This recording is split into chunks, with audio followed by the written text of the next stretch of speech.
about transforming or about reviving this Mahakumbh as a knowledge base, as a place and a time that people, large number of people, will seek as a source of inspiration, healing and transformation, which is what it has been for thousands of years.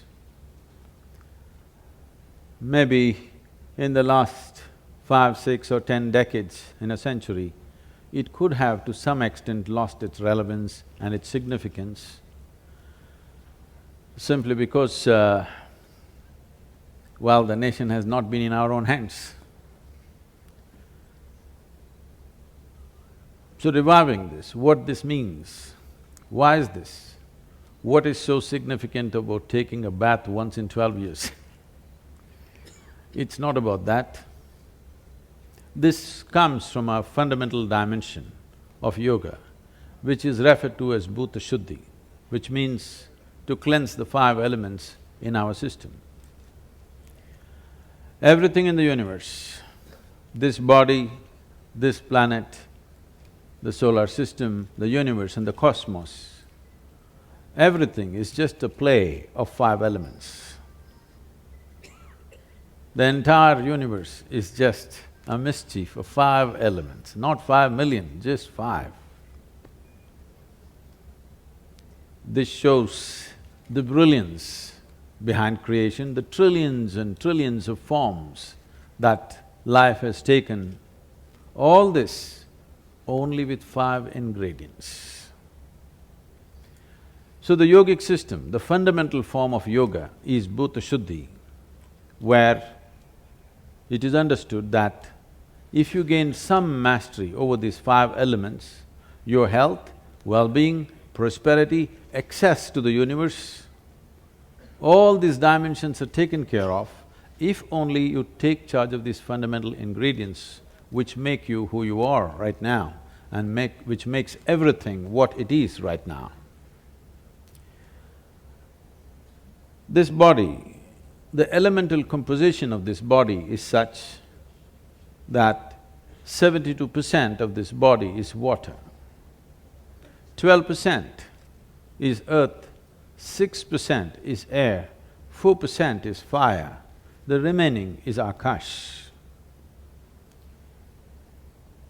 For one to live well here, water plays the most important role because 72% of this body is water, 72% of the planet is water.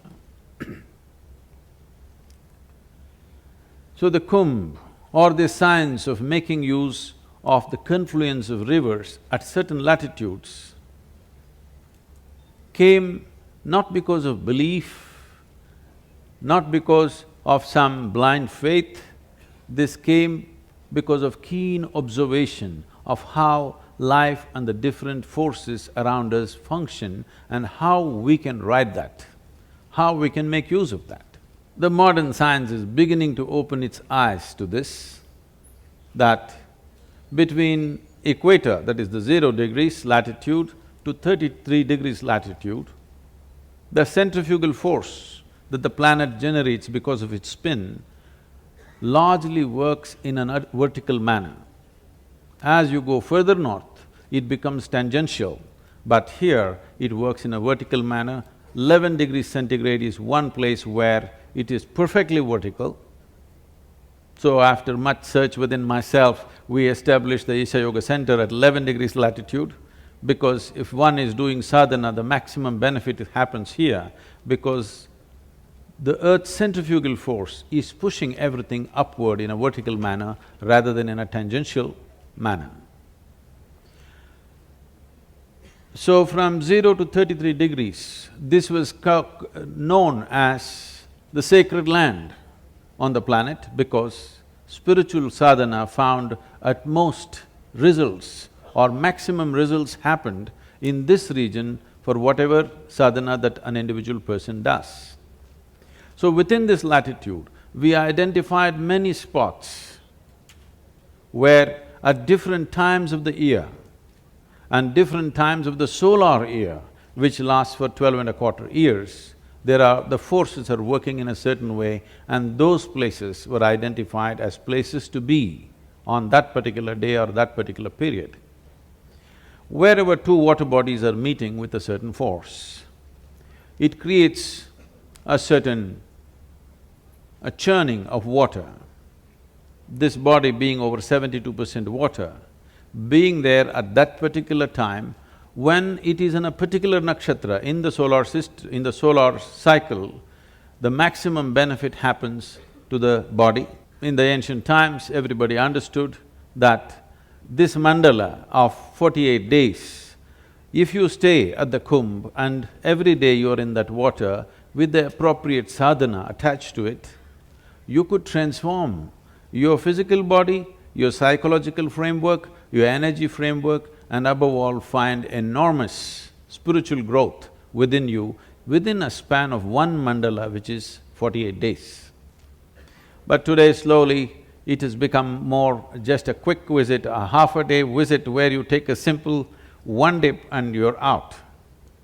Well, maybe in today's world, we can't get all of you for 48 days at the Kumbh, but I was talking to the Chief Minister and said it's important that we set at least 40 days of sadhana for everybody, wherever they may be. Every day 10 to 12 minutes of sadhana in their own home for 40 days, then come and take a dip. This will make a huge difference, because the importance of it is, at a certain place, if a certain volume of energy is happening, do you have the ability to receive it?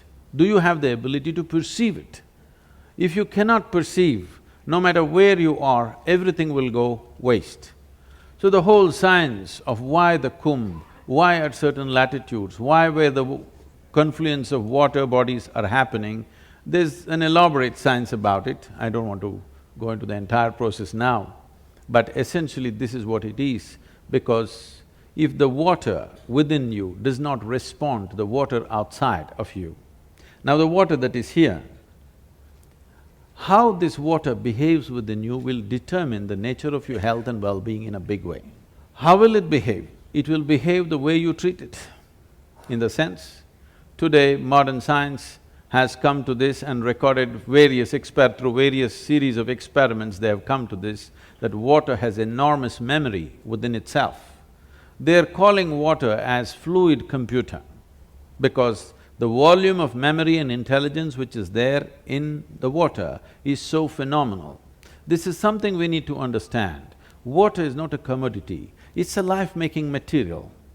The water that you drink is not just going whichever way, it is taking the form of a human being. It has the necessary memory and intelligence. Only if you treat it well, it tends to behave well. If you treat it badly, it tends to behave badly. So there's a whole science culturally established in this country as to how to treat the water that you drink.